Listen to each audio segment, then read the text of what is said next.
Welcome once again to Esoteric Guardian. Today, we will delve into the mysteries of an entity whose very essence teeters on the edge of duality, a being seen both as an archangel of light and a demon of shadows. We are talking about Samael, the Venom of God, the angel of judgment and divine execution, a name that evokes both fear and fascination in equal measure. Samael is no ordinary angel. In scriptures and esoteric traditions, he is described as a relentless warrior, a harbinger of death, a tempter of men, and the executor of divine will. In Judaism, Gnosticism, and Kabbalah, his role is both fundamental and terrifying. To some, he is the prince of demons, while to others, he is the guardian of divine secrets. Yet no matter the interpretation, he remains an entity shrouded in mystery. Throughout history, he has been identified with Satan, the angel of death, and the leader of dark armies. But his true meaning extends far beyond these labels. His essence lies in trial, temptation, and purification through fire, and his presence in mystical traditions cannot be confined to a simple concept of good or evil. What secrets does his name conceal? Why is he considered both God's venom and God's remedy?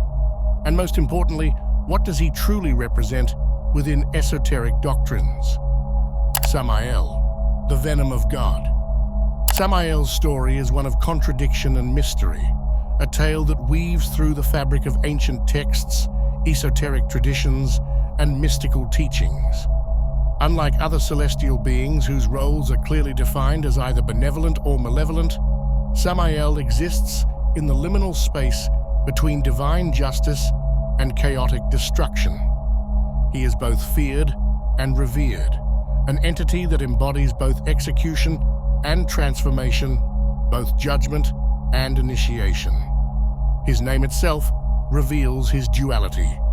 In Hebrew, Samael is composed of Sam, meaning poison or drug, and El, meaning God, translating to either the venom of God or the medicine of God.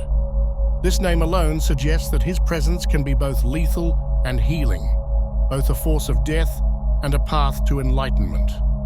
Just as a poison can be used as a remedy in small doses, Samael's role is not one of blind destruction, but of harsh purification.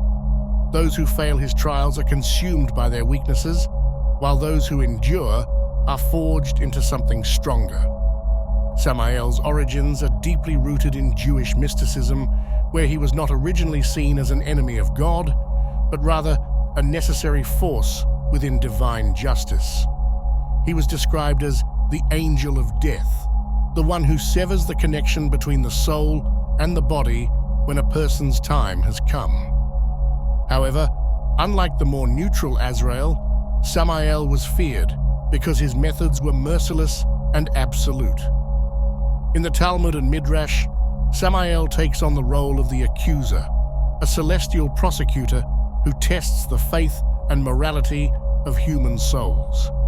He is not a being of arbitrary cruelty, but one who ensures that justice is upheld. His function is to tempt, deceive, and challenge, not out of personal malice, but to expose the weaknesses in creation. Without his trials, no soul would be truly tested, and no righteousness would have meaning. One of the most famous stories of Samael's role as an accuser comes from his supposed confrontation with Moses. When the time came for Moses to die, Samael arrived to take his soul. However, Moses resisted him, engaging in a spiritual battle so intense that it is said even Samael struggled against the prophet's strength. In some versions of the legend, Samael was unable to defeat Moses and was only able to claim his soul when God himself commanded it. Some mystical traditions go even further, portraying Samael not just as the angel of death, but as the true serpent in the Garden of Eden. According to certain interpretations of the Book of Enoch and other esoteric texts, Samael was the one who planted the tree of knowledge, and later took the form of a serpent to tempt Eve. This interpretation shifts the story of the fall from a mere act of disobedience to a deeper, esoteric test of humanity's evolution. If Samael is seen as a tester rather than a deceiver, then his temptation of Eve was not meant to corrupt, but to offer knowledge at a terrible cost. By eating from the forbidden tree, humanity was forced to confront suffering, mortality, and free will, stepping into a world where spiritual growth would come only through hardship.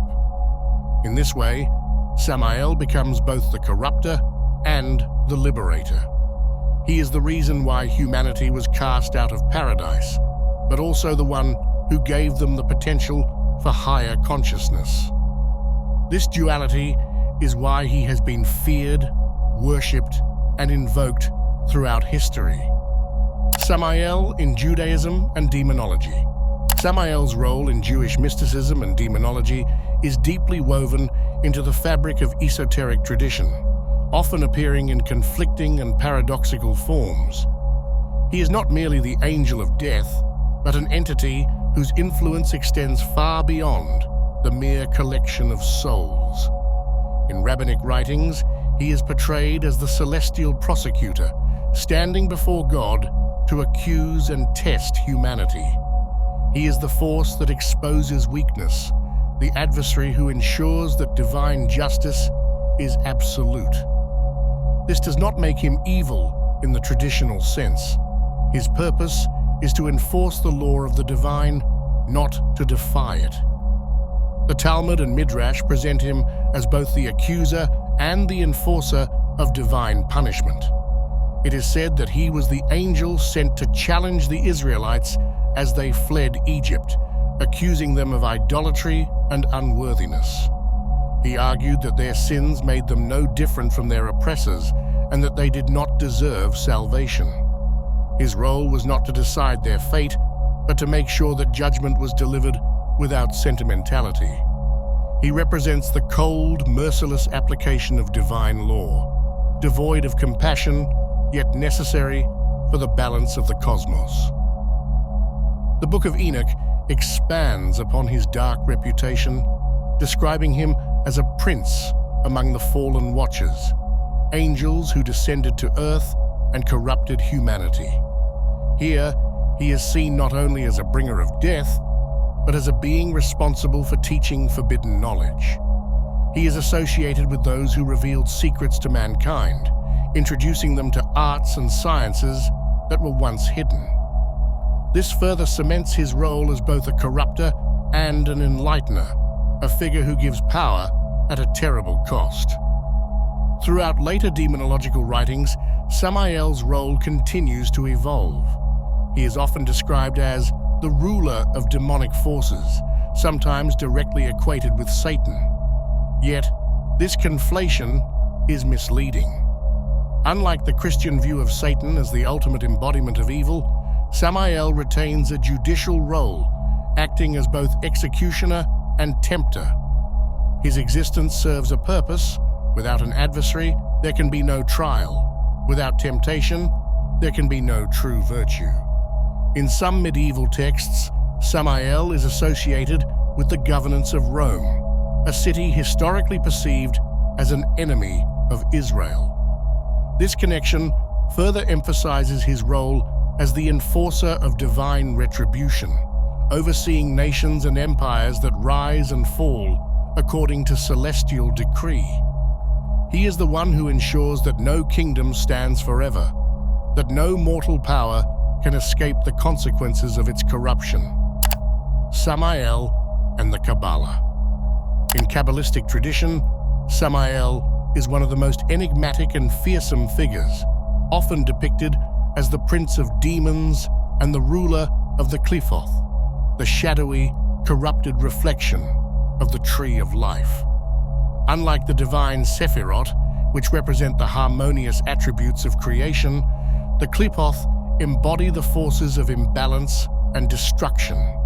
Samael, along with his consort Lilith, stands at the apex of these dark manifestations, governing over the forces of chaos, judgment, and unrestrained severity.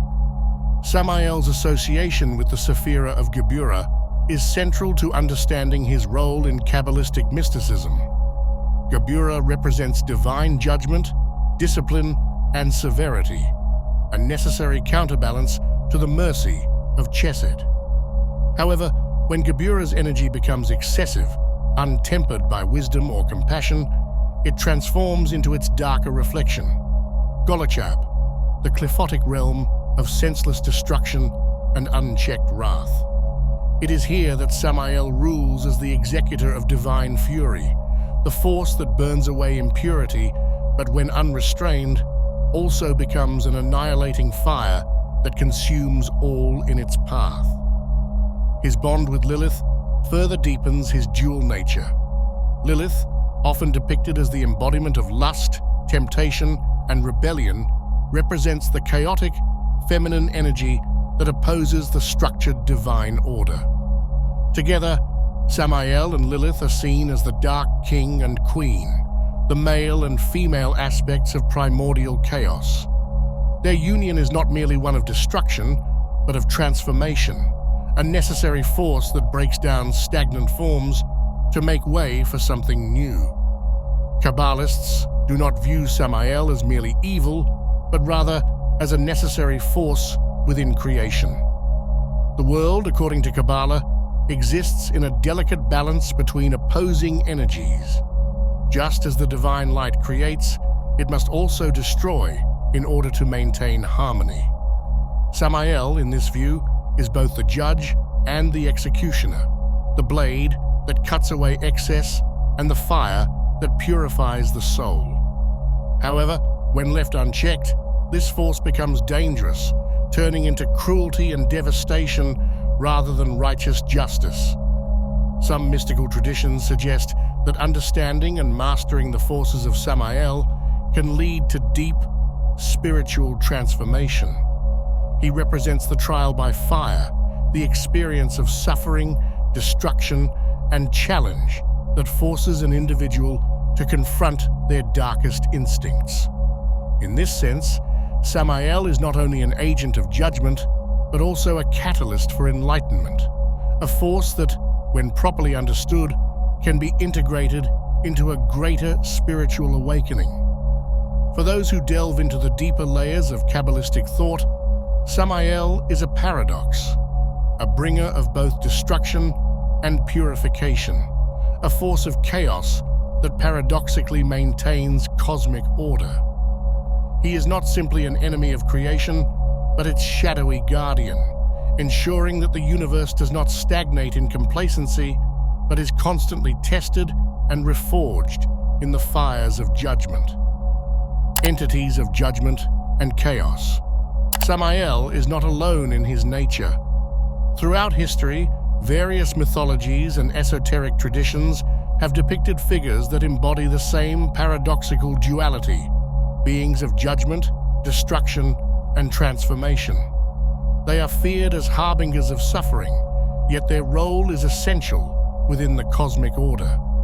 Among them, three stand out as closest to Samael: Ahriman, Saturn, and Azrael. Ahriman, the ancient Persian spirit of darkness and deception, is the eternal adversary of Ahura Mazda, the god of light. He is not simply an embodiment of evil, but a necessary force of opposition. Without him, there would be no struggle, no free will, no distinction between virtue and corruption. He spreads lies, disorder, and suffering, much like Samael tempts and tests human souls. Both figures challenge the divine creation, yet their very existence reinforces the necessity of choice and the power of resistance. Ahriman is chaos given form, Samael is divine judgment made manifest, but both push humanity towards self-awareness through hardship. In the realm of mythology and astrology, Saturn holds a similarly feared position. To the ancients, Saturn was the devourer of time, consuming all things, erasing all greatness, ensuring that nothing escapes the inevitable march toward decay. The god Kronos, with his insatiable hunger, devoured his own offspring to prevent his downfall, a chilling reflection of Samael's relentless function as an executioner.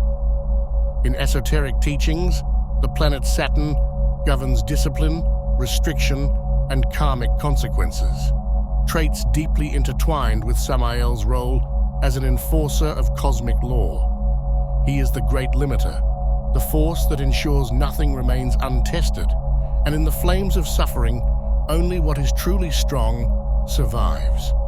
Yet, death itself is not always chaotic. Some traditions portray it with a solemn, almost merciful face. Azrael, the angel of death, shares Samael's duty of severing souls from the world of the living. He does not tempt or deceive, but neither does he grant escape. He arrives when fate commands, silent and absolute, much like Samael appearing as a shadow before those whose time has ended. The difference is in the method. While Azrael is a quiet shepherd of the dead, Samael's presence is an ordeal in itself. Where Azrael takes, Samael tests. Where Azrael releases, Samael condemns. One brings transition, the other reckoning. Conclusion. Samael is not just an angel of death, nor merely a demon of chaos. He is something far more complex. He stands at the crossroads of destruction and transformation, enforcing a law that is as merciless as it is necessary. To some, he is a punisher, a relentless force that brings ruin. To others, he is a harsh teacher, pushing souls toward wisdom through suffering. He is not evil, nor is he good.